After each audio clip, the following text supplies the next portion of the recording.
Hola, buenas tardes. El día de hoy hablaremos acerca sobre la sobrepoblación y la presión urbana que existe actualmente en México. Para ello quisiera comentarles que quisiera partir acerca del contexto histórico, los antecedentes y cómo esto se ha ido agravando a través del tiempo. Como comentaba hace un momento, partiré diciendo acerca del contexto histórico. Aproximadamente en el siglo XVIII éramos un aproximado de 800 millones de personas. No obstante, 250 años más tarde, ya sumamos más de 7.800 millones de personas y continuaremos creciendo a lo largo de estos años. Si bien los especialistas esperan que la población crezca alrededor de 10.000 millones de personas para el año 2050, donde esto, a su vez se cree que se estabilice esa cifra. No obstante, el punto de inflexión lo marca más que nada, como lo comentaba hace un momento, en el siglo XVIII, más específicamente en la Revolución Industrial. Pero son muchas las pequeñas revoluciones que propiciaron que esto desplegara más que nada el número de la raza humana. Y esto a su vez ha llevado al planeta a vivir un grave problema. Por ejemplo, la revolución médica, la tecnológica, la agrícola, la financiera, de transportes, demográfica, etc. Así pues, la población en México refiere a un gran número de personas que habitan su territorio. Ahora, ¿por qué hay sobrepoblación? Pronosticar la población, requiere siempre de una ciencia altamente incierta.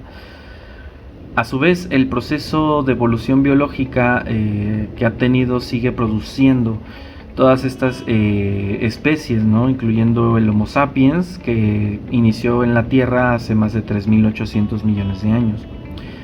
Ahora bien, el punto de inflexión no marca más bien la revolución industrial, pero son estas pequeñas revoluciones que propician, como lo comentaba un momento, el despliegue numérico de la raza humana. Por ejemplo, el país en este sentido tiene aproximadamente 125 millones de personas, con un territorio aproximado de casi 2 millones de kilómetros cuadrados, por lo que se estima que existen 64 personas por kilómetro cuadrado. La Ciudad de México, por ejemplo, es la más poblada de Latinoamérica y la sexta en el mundo. Así pues, se considera que el problema de la alta densidad poblacional en el territorio del actual México viene desde el periodo prehispánico, durante el siglo XX, y esto a su vez en la tasa de crecimiento poblacional, que se mantuvo un 3% anual hasta mediados de este siglo. Debido a esto, en la década de los 70, el gobierno mexicano implementó políticas en control de natalidad. Entre las causas en la sobrepoblación, México está entre los factores culturales, económicos, sociales, y particularmente el crecimiento económico ha sido un motor fundamental para el crecimiento poblacional. Asimismo, la tasa poblacional ha aumentado exponencialmente a partir del año de 1943, y esto ha asociado la revolución verde y el desarrollo industrial comercial. Hablando sobre la población y los problemas de México a través de su historia, tenemos como contemplación en la desaparición de la cultura maya, esto haciendo relación con el patrimonio cultural y teniendo como consecuencia el crecimiento poblacional y a su vez, irónicamente, el descenso poblacional de la población indígena, esto hablando en periodos de la conquista. Otro ejemplo claro, por ejemplo, es la distribución indígena a los pueblos rurales.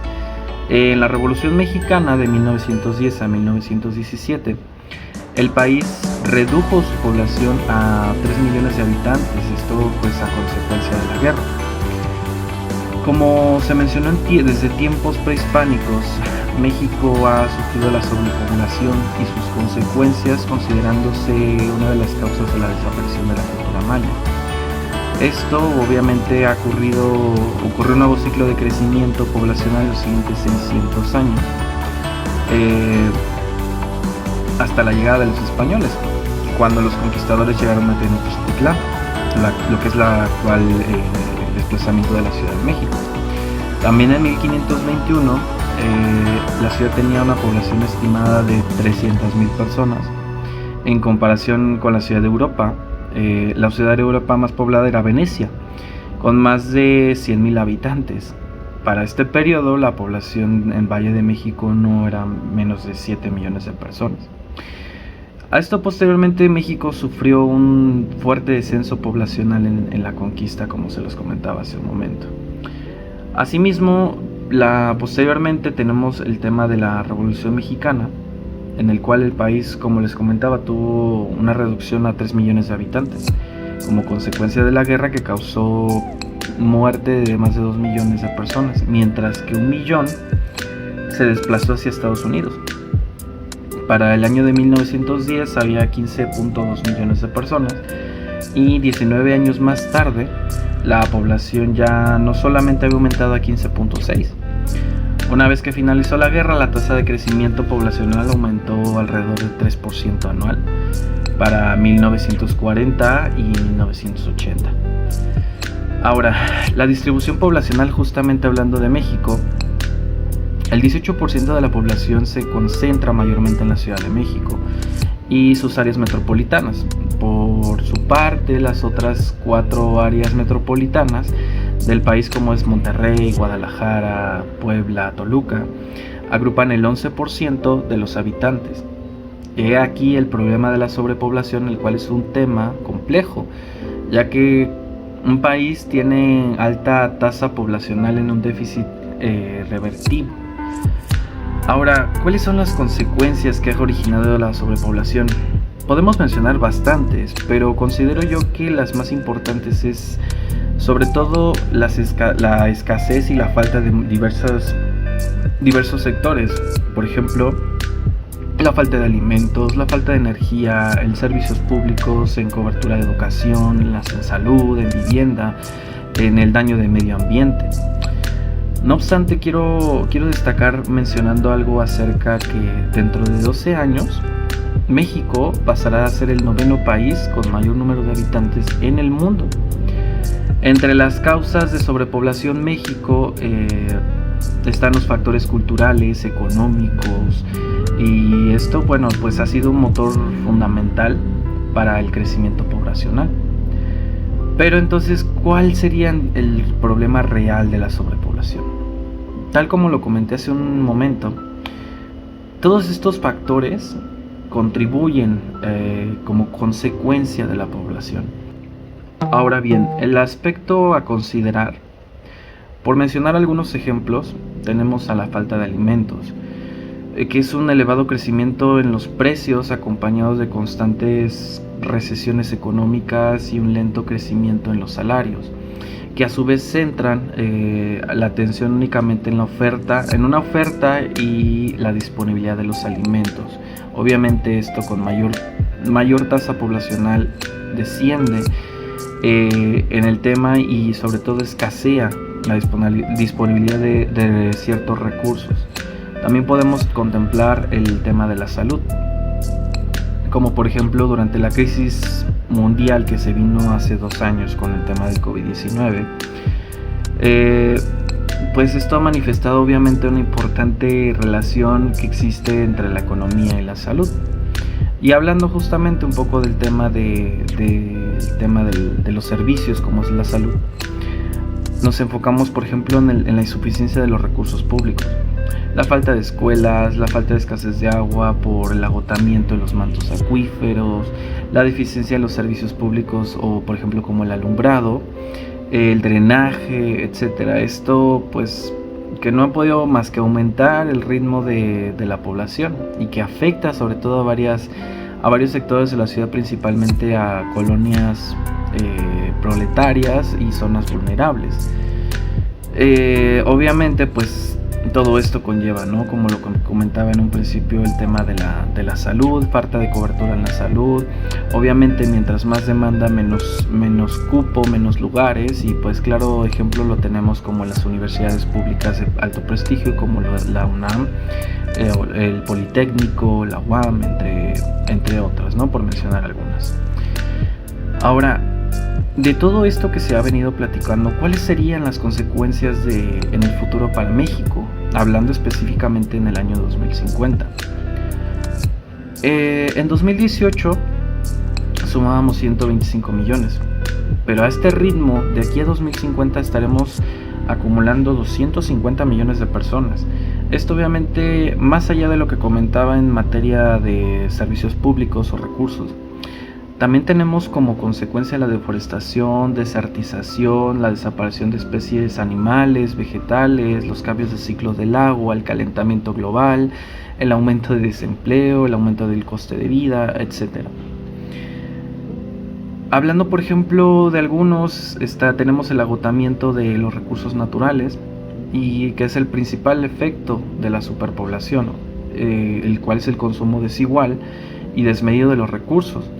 Un claro ejemplo, por ejemplo, lo tenemos en el tema de las vacunas que se otorgaron recientemente a consecuencia de la pandemia que estamos atravesando en este 2020-2022. Y esto es justamente el consumo desigual, ya que a lo mejor y hablamos en el tema de los países desarrollados tienen más posibilidades de tener estos recursos, contrario a los países menos desarrollados, como en el caso de África, que incluso existen países que aún a la fecha no han sido vacunados ni con la primera dosis. El planeta en este caso pues tiene una capacidad limitada de generación en materia prima, y cada año el déficit de los recursos naturales, como el consumo de estos recursos a un ritmo más rápido del que el planeta es capaz de generarlos, llega más temprano. Otro claro ejemplo pues es la degradación del medio ambiente, esto teniendo como consecuencia el consumo desmedido de los recursos naturales, así como el crecimiento de la producción de energía que procede como el carbón, petróleo, el gas natural, los combustibles fósiles, y esto está teniendo un impacto negativo sobre el planeta.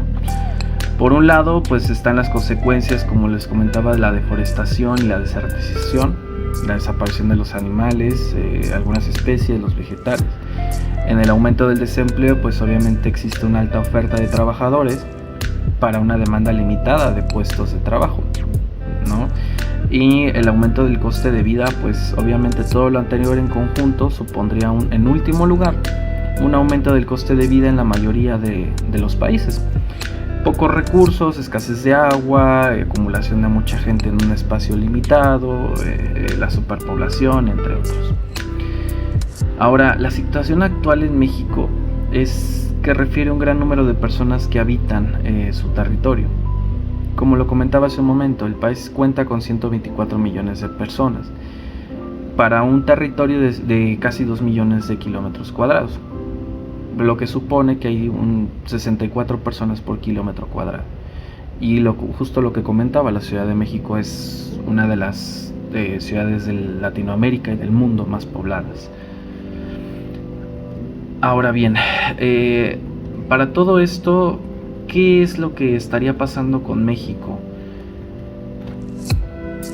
Pues bien, los pronósticos de magnitud y localización de la expansión urbana son insumos básicos para la planeación de la ciudad, pues esto a su vez permite estimar costos y riesgos medioambientales para planear anticipadamente el uso del suelo urbano, agrícola y de conservación, igualmente, que se enriquecen en el espectro de escenarios de accesibilidad de empleos, los cambios en la demanda de transporte y el número de viajes de zonas metropolitanas.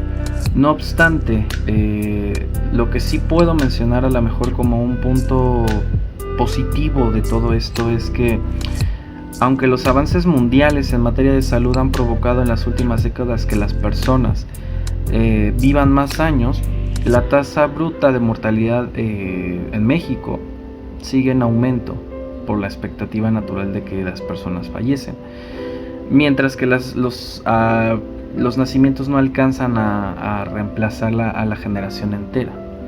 Significa que la población mexicana va a tener cada vez más adultos mayores y menos niños, tendencia que se acelerará a partir de 2050. Suena un poco cruel mencionar como punto positivo, en efecto, sin embargo esto también contribuye al descenso en tema de sobrepoblación, al tema de que cada vez somos más y los recursos son menos. Incluso hablando por ejemplo un poquito en el teoría de malthusiana acerca de este mismo tema, en el cual México, el caso particular, nacen cada vez menos niños y los adultos viven cada vez más. Por ello, la población global está envejeciendo lentamente hasta la década de los 70 del siglo pasado.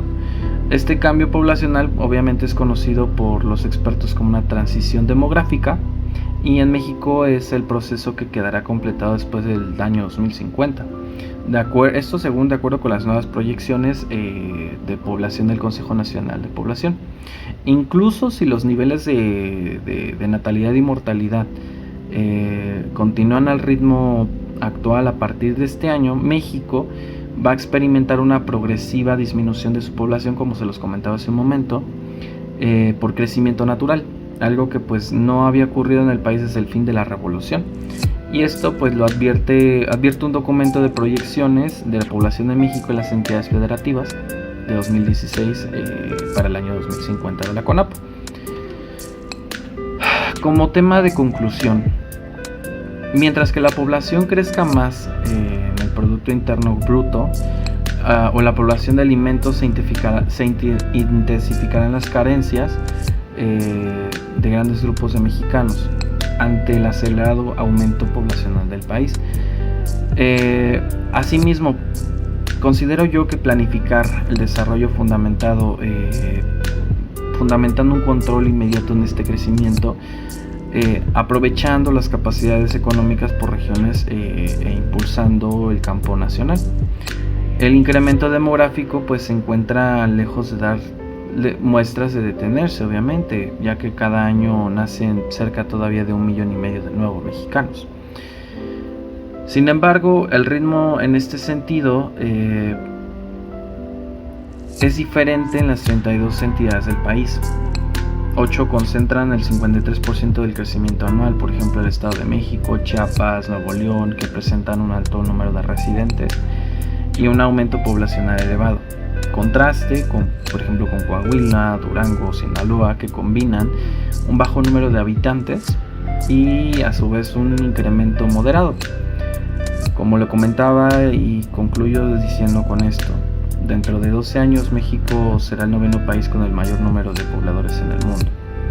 Actualmente ocupa el lugar número 11 y este aumento ya puede considerarse como grave.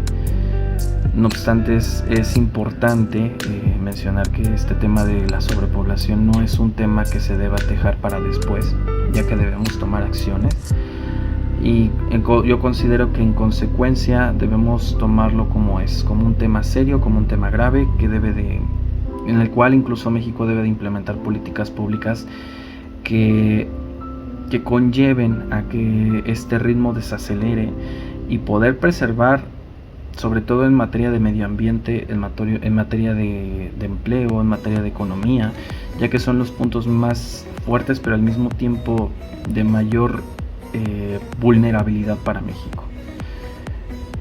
Concluyo diciendo a su vez que mientras nosotros podamos hacer algo, por más mínimo que sea, puede significar un cambio grande a futuro. Pero bueno, por su atención, muchas gracias.